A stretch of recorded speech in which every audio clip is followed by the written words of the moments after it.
In this video, we are going to discuss how to find the domain and the range of all functions, whether it's given as a set of ordered pairs or if it's given using function notation or as an equation, and also looking at different graphs. So first of all, let's just look. And we've already looked at this a little bit. I just kind of want to re-emphasize it. So if I have f of x is equal to 2 comma 10, 3 comma 10, 4 comma 20. All right, so the domain here is the possible x values.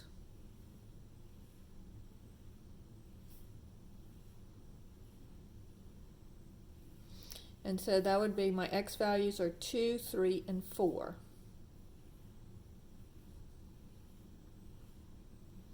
My range is the possible y values.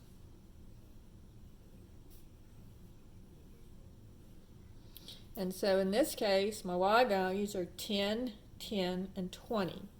And we only have to list the 10 once.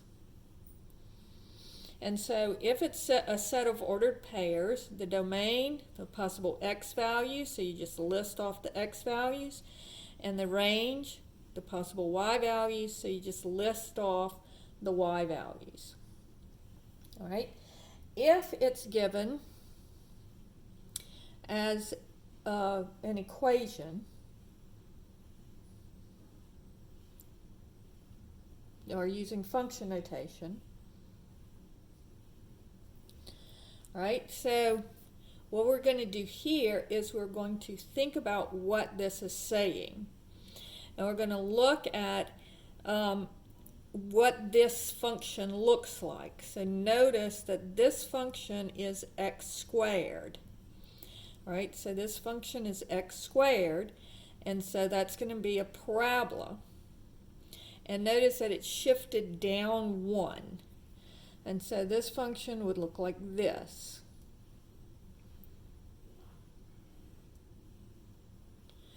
And so this would be the point 0, comma, -1. Now, when we're looking at a graph, or when we're looking at the possible y value, the possible x values, I'm always going from left to right. So the domain here is going from, it's the possible x values, so it goes from left to right. And notice that this arrow goes to the left and this arrow goes to the right. And so my domain is just going to be all real numbers. You can either designate it with an R with a double line for the R, or you can say it goes from -infinity to infinity. But it stands for all of the numbers going from over here -infinity to over here +infinity. Now the range is the possible y values. So it goes from bottom to top. So I don't start at the top, I always start at the bottom. So domain is left to right, range is bottom to top. Okay?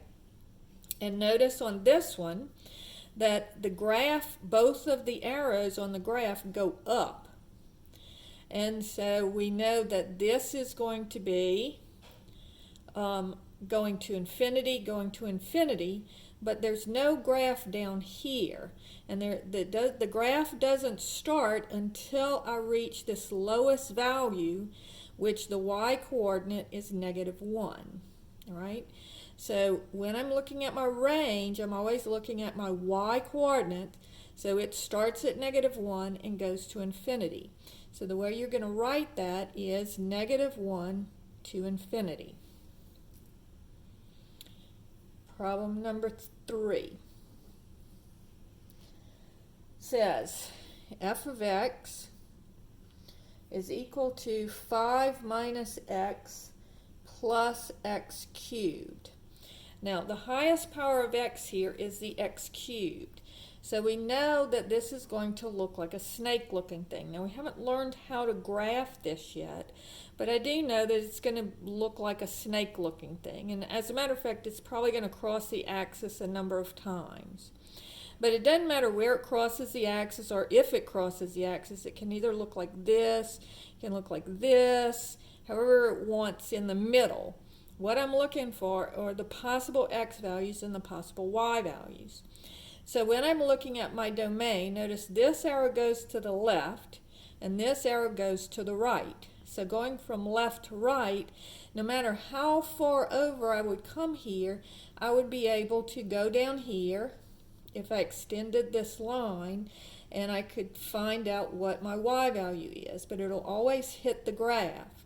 Same thing over here. No matter how far I go over here, I would be able to go up because this extends up. And so I would be able to go up here and find my y value for that value of x. And so my domain on this one will also be all real numbers, or from negative infinity to infinity. And my range will also be, notice this arrow goes down, this arrow goes up. So also all real numbers. So no matter how far down I would go, I would be able to, because this extends, no matter how far down I'd go, I'd still be able to go over and hit my graph. And no matter how far up I went, I would still be able to go over and hit my graph. Now, notice on this one, that's not true. If I go down here, if I go over in either direction, let's say if I'm at -2, if I go over in either direction, I'm not going to hit the graph at all. So that's why it doesn't start until -1, whereas this one, no matter how far down or how far up I go, I'll be able to hit the graph. So either all real numbers or from negative infinity to infinity. All right, if I have problem number 4, if I have f of x is equal to the absolute value of x plus 2.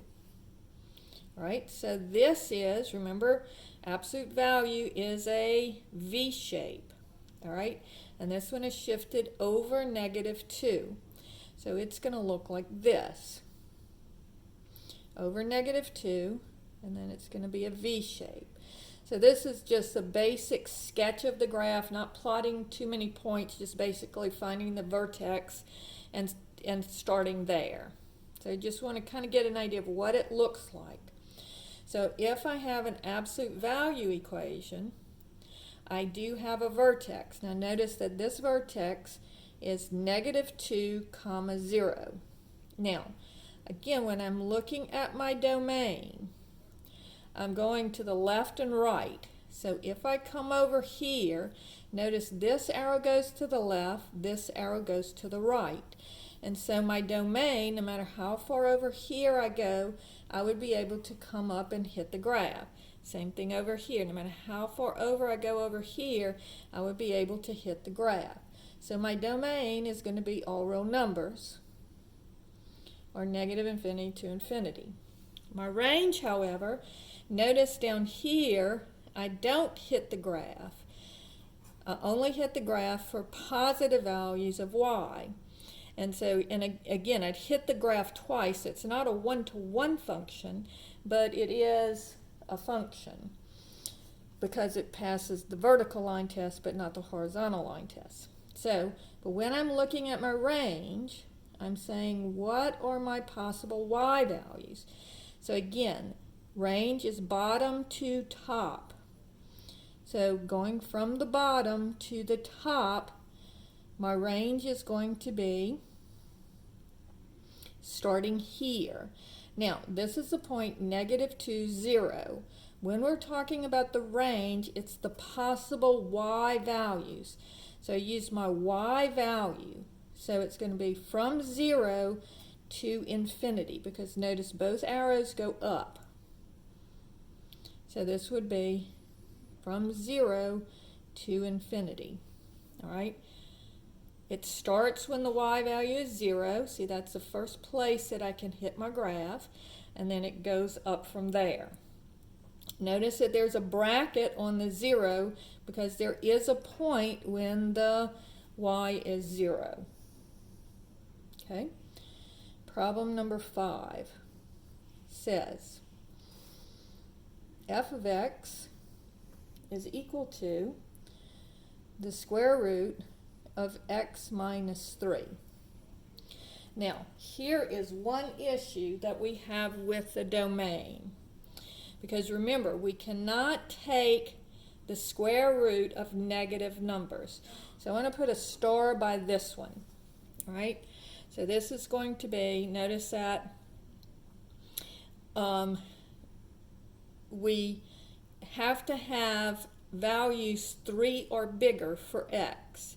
Because I know that x minus 3 has to be greater than or equal to 0. That means greater than or equal to 0 means 0 or positive. It cannot be negative. All right? So therefore, x has to be greater than or equal to 3. Now, what this looks like, remember it looks like a half of a sideways parabola, and this one is shifted over a positive 3. And so it would look like this. And then here's my vertex, the point 3, 0.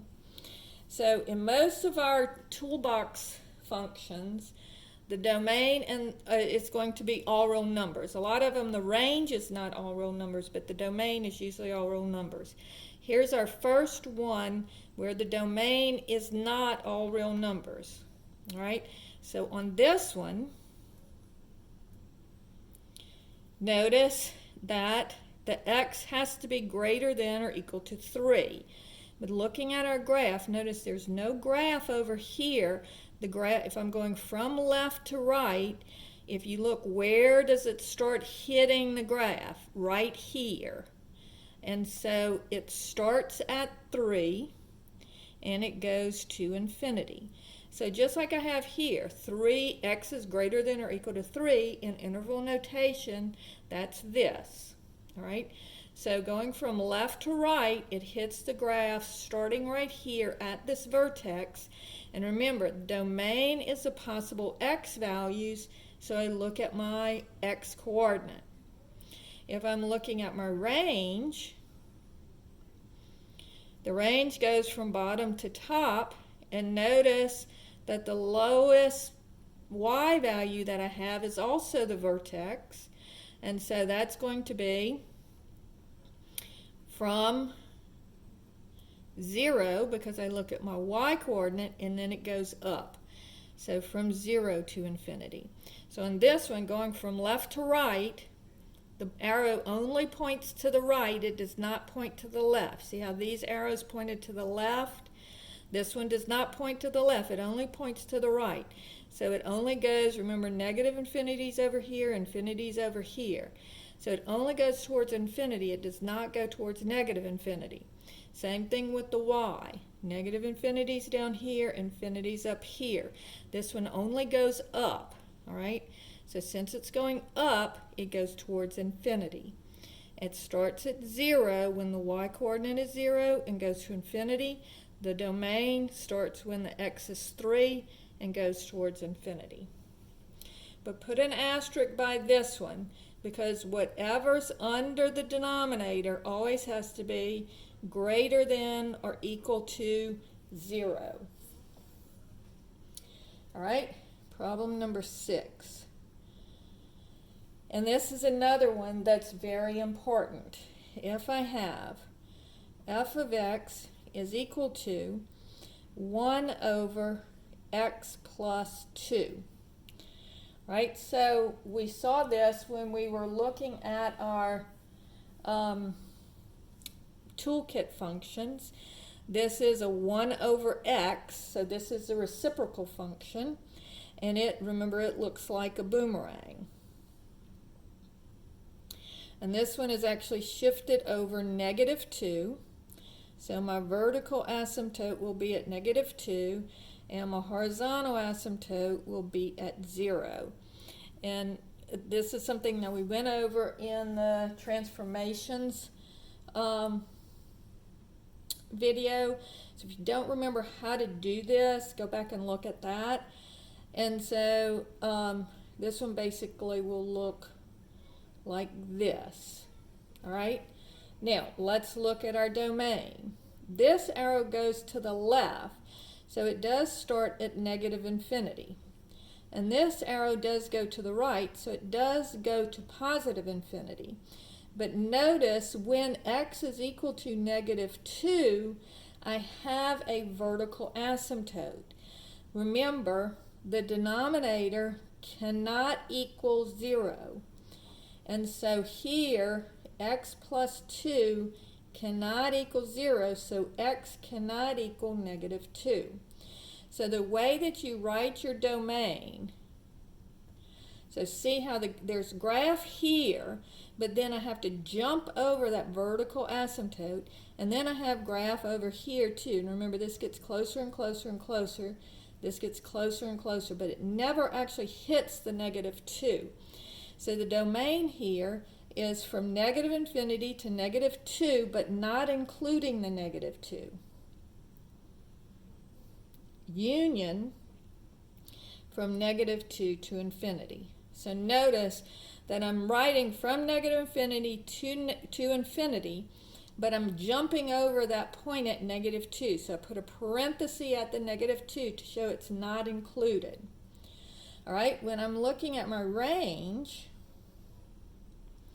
I'm going from bottom to top. Now again, I have this horizontal asymptote. And this arrow does go down, so it starts at -infinity. And this arrow goes up, so it does go to infinity. But because of this horizontal asymptote on these, it's not going to hit this point here, and that's where the y is equal to 0. So it would go from -infinity up to where the y is 0, and then it starts at 0 again and goes up to infinity. So from -infinity to 0, union 0 to infinity. So notice it starts at the bottom, and then it has this horizontal asymptote that it jumps over at 0, and then starting at 0, and then it goes up to the top, up to infinity. All right? Problem number 7. F of x is equal to 3. Now, if you recall, this is the constant function. Oh, by the way, this is another one that you want to put a star by, because these are the two things that we have to really watch for our range and especially our domain. For our domain, the stuff under the square root has to be greater than or equal to 0, and for a reciprocal function, anytime you have x's in the denominator cannot equal 0. All right, now let's look at the constant function. And again, this is just going to be a horizontal line where y is equal to 3. All right, and so on this one, notice that for all values of x, I do have an arrow pointing to the left and an arrow pointing to the right. So my domain is going to be all real numbers, or -infinity to infinity, however you want to write it. And then notice that my range is only this value 3. There's no graph down here. There's no graph up here. The only place that you have graph is where the y is equal to 3. And so using interval notation, I guess it would just be the 3. Okay? So the range would be 3. All right? Problem number 8. If I have f of x is equal to -2 over x plus 1 squared. All right, so remember, 1 over x squared is the volcano shape. And so knowing that it's a volcano shape, Notice that it's shifted over -1, and it's also, you take the reciprocal, not the reciprocal, you take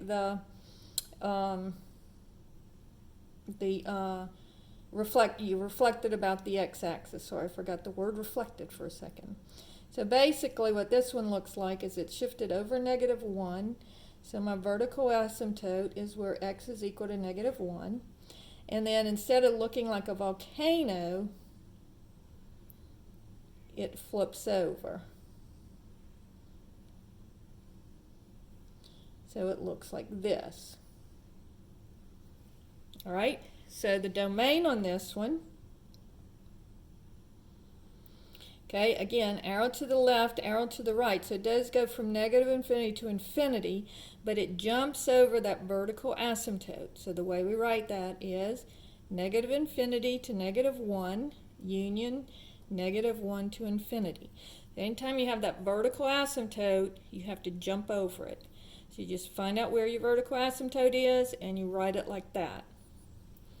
Now my range on this one, notice here's -infinity down here, here's infinity up here.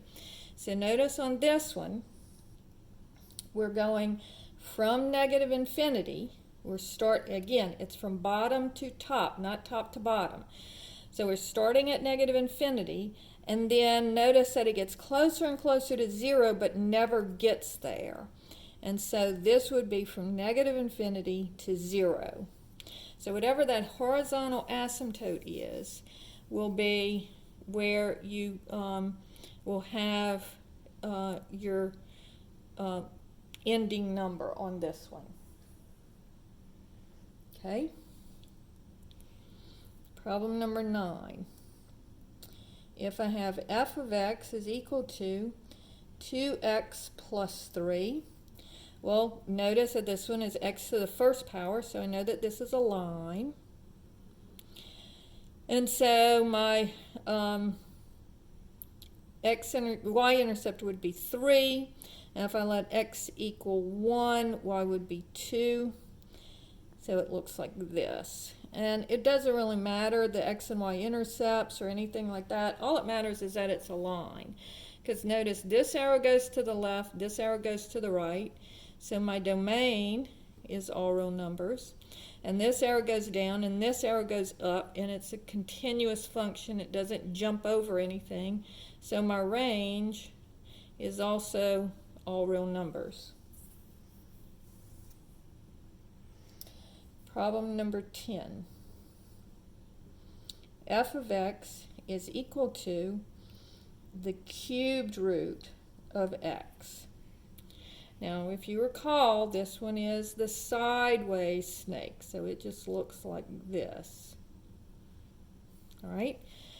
So, again, it goes to the left, it goes to the right, and it doesn't have any jump overs or vertical or horizontal asymptotes. So it's going to be all real numbers for the domain. This arrow is pointing down. I know it's pointing more to the left, but it is also going down. And this arrow is pointing to the right, but also pointing up. So it keeps going up, it keeps going down as far as you'll have to go to get way down here. You'd have to go way far over, but you would still be able to reach the graph.